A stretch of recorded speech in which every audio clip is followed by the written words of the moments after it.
listening to DINO 106.5, bringing you the greatest Mesozoic hits, spanning all the way from the Triassic, the Jurassic, and the Cretaceous period. Now, here's the Dinosaur Review for Kids.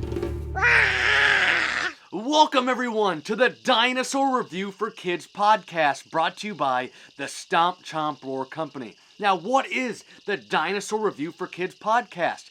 This is going to be a podcast series where we review dinosaurs. That's right, we are going to be reviewing dinosaurs on a scale of 1 to 10 stars. No, scratch that. We've got to make this prehistoric. It's going to be fossils. We are going to review dinosaurs on a scale of 1 to 10 fossils.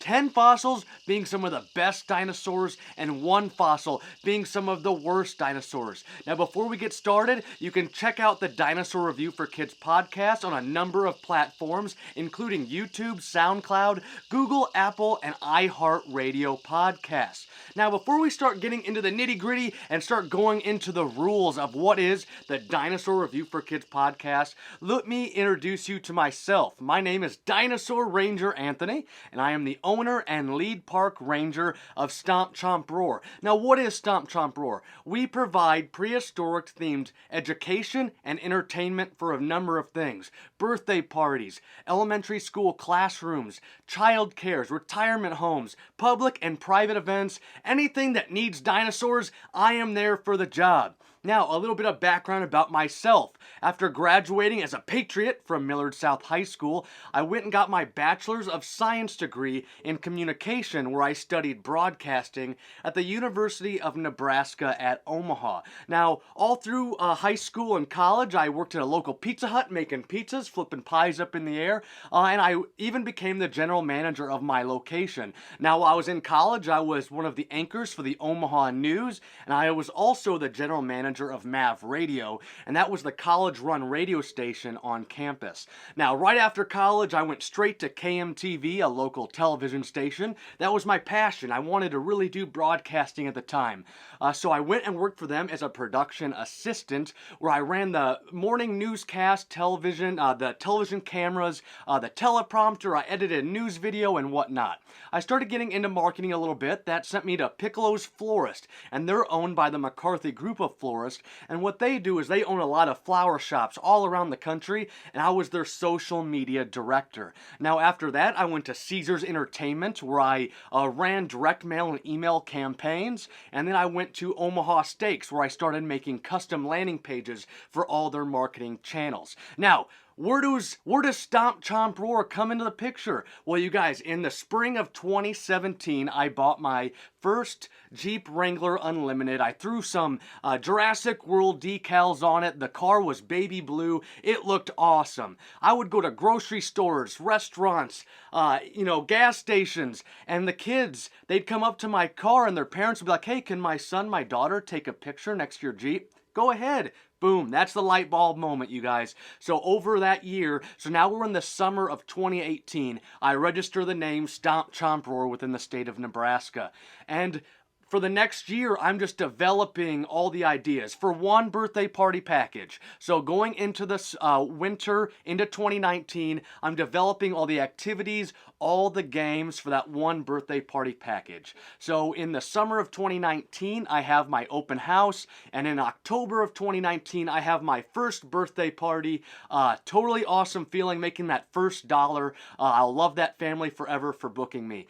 So it just started snowballing from there. I picked up a few more birthday parties going into 2020. Then boom, COVID happens, and instantly I am forced to evolve the company. Just like the dinosaurs, I've got to evolve. The dinosaurs evolved from the Triassic, Jurassic, Cretaceous period, so did Stomp Chomp Roar. I started doing curbside entertainment. I'd come to your driveway, your kids could stay socially distanced, and I would be able to put on a presentation for your kids from the safety of their driveway. I also started Zoom lessons, and I even started doing Facebook Live events, which led to my Patreon club, and if you join the Patreon club, you can become an official Junior Dinosaur Ranger, and that includes a ton of exclusive content you won't find on any of my social media channels. It includes 2 monthly Zoom lessons, and it includes our Donuts and Dinosaurs round robin table.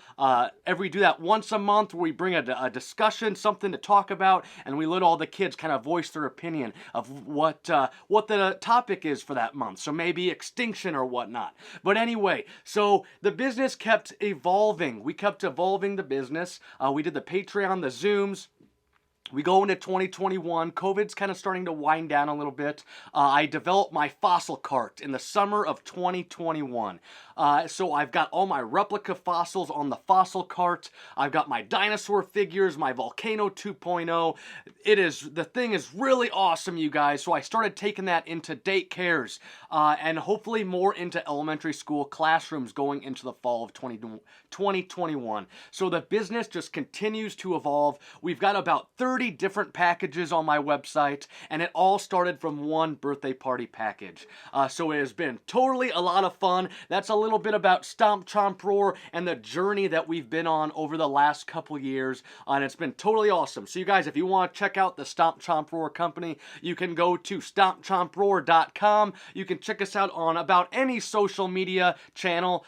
Just look up Stomp Chomp Roar, and you can also check out us on our Patreon club to become an official Junior Dinosaur Ranger. Just look us up, Stomp Chomp Roar. Now, let's start getting a little bit more into the dinosaur review for kids. Now, wait, one second. You guys wouldn't be here if you didn't like dinosaurs. And let me tell you, my favorite dinosaur is the Spinosaurus. But my heart goes with all the herbivore dinosaurs. I love all the herbivores. So I just wanted to mention what my favorite dinosaurs were real quick before we get into what a dinosaur actually is, you guys. So what classifies a real dinosaur and sets it apart from all the other animals? And there's 3 things that I want you guys all to remember when you're going to school and you hear kids talking about certain prehistoric creatures that they think are dinosaurs. So let's go over number 1. All dinosaurs lived during the Mesozoic era. So that was 252 to 65 million years ago.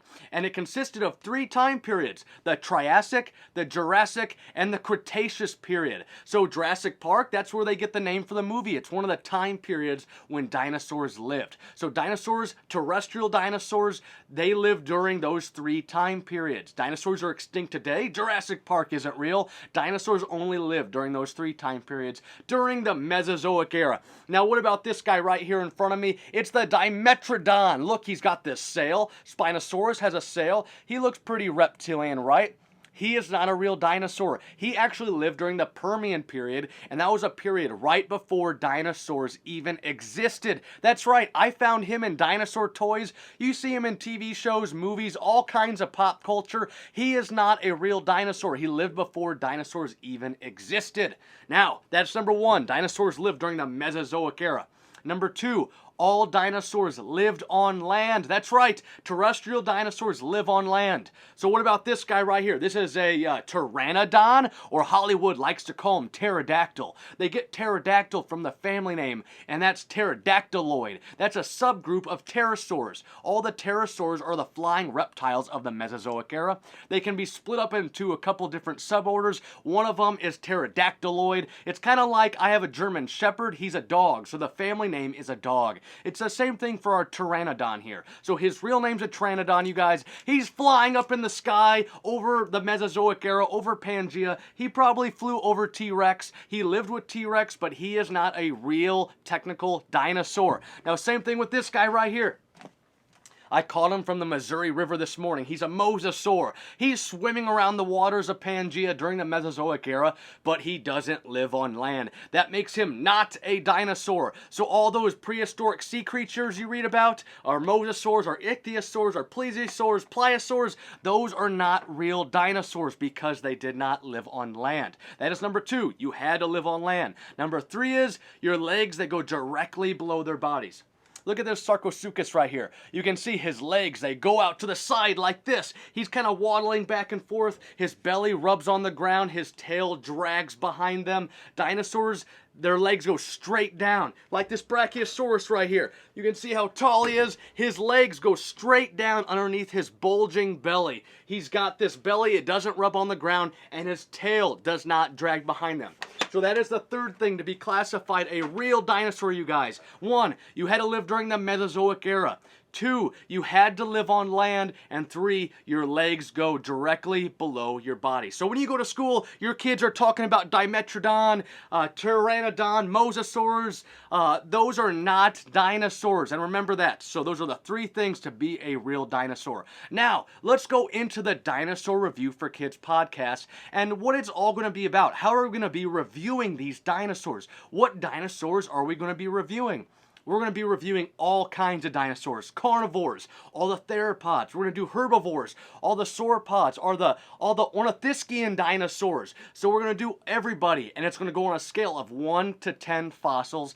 10 fossils being some of the best dinosaurs, and 1 fossil being some of the worst dinosaurs. So how are we going to rate these dinosaurs? Well, you guys, I'm going to have a Dinosaur Review for Kids scorecard that you'll be able to print out at home. You'll be able to go to my website, StompChompRoar.com. Go to the Science Lab tab. You'll see a post about the Dinosaur Review for Kids podcast. You'll be able to print out the official scorecard so that you can do it along with me, or you can even go and do some of the species on your own and give your own dinosaur reviews. You'll also be able to find a link to this. I'm going to start a Facebook group, the Dinosaur Review for Kids Facebook group. You'll be able to join the group and print off your own scorecard and maybe even upload your scorecards, and we'll be able to talk with the group and share all of our results on what our reviews were during our Dinosaur Review for Kids. Now, let me go ahead and show you guys what the scorecard looks like. So if you're on YouTube, you'll be able to see this right now.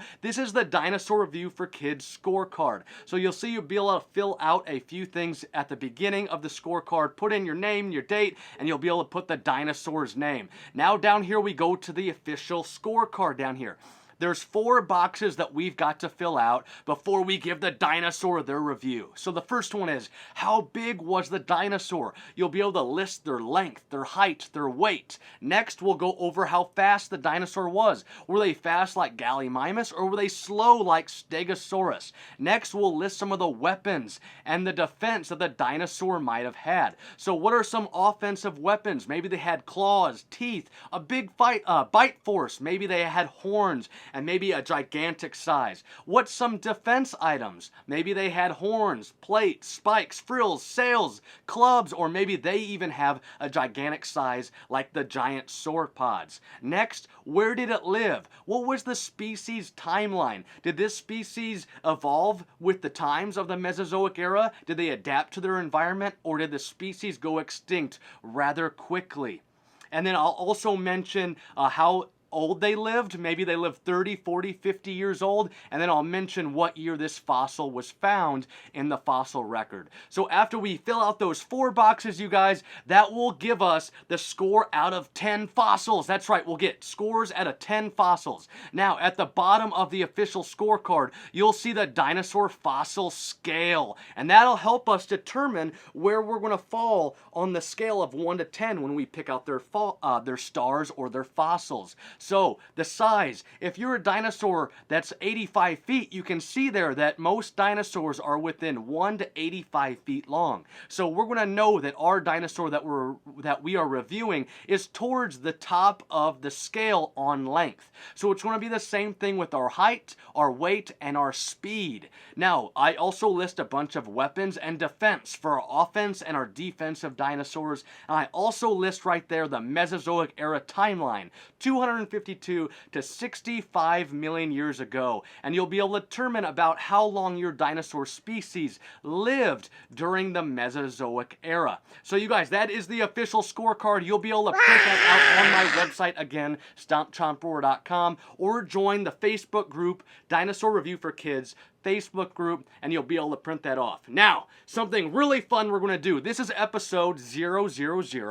So this isn't episode 1. Episode 1 will be our first Dinosaur Review for Kids podcast, and I'll let you know the dinosaur species I'm going to pick here in just a moment. But on the every 10th episode, we are going to do something called the Who Would Win episode, or the Prehistoric Cage Match. We are going to take the top 2 dinosaurs that we scored out of the first 9, and on the 10th episode, we'll let them go face to face in the squared circle. The ref will ring the bell, ding ding ding, and we'll let those 2 dinosaurs face off in a prehistoric cage match where we'll see who would have won if they fought together. Who would win? Who knows? We'll see what it's like on the first episode. That will be episode 10, and we'll take those 2 dinosaurs and we'll let them face off for the championship belt, and we'll do that every 10 episodes. So again, you guys can print off those scorecards. You can check us out on YouTube, SoundCloud, Google, Apple, iHeartRadio podcasts for the Dinosaur Review for Kids. Now, thank you guys so much. I look forward to doing,